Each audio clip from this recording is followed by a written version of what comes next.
不会又锁在廁所了吧？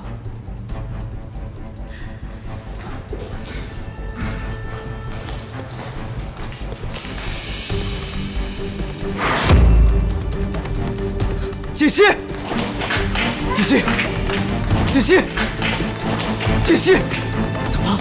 锦溪，锦溪，你没事吧？我不能！快叫救护车！快！锦溪，你醒醒！张医生，情况怎么样？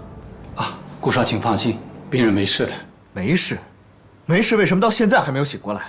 病人脑部受过撞击，受了伤，有轻微的脑震荡，所以有昏睡的情况发生。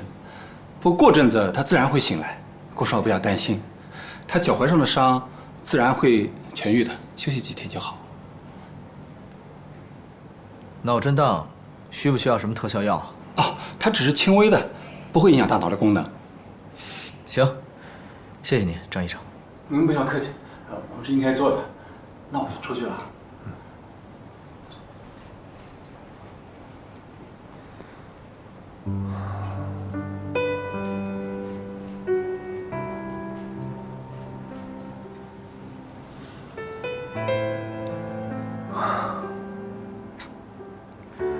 刚到公司你就状况百出，真是够蠢的。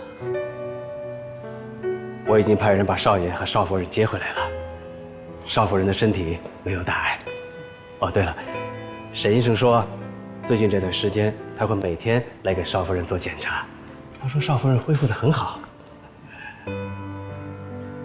从楼梯上摔下来啊，可不是什么小事儿。幸亏他年轻，底子好。哎，还是少爷发现的早。沈医生说了，如果耽搁的时间太长，少夫人也许就没这么幸运了。我觉得这里面啊，没那么简单。锦溪怎么会从楼梯上摔下来？啊，我问过少夫人了，她说当时也不知道怎么回事，就是脚下一滑，人就摔下去了。你有没有派人去检查过呀？您的意思是？这里面啊，肯定有问题。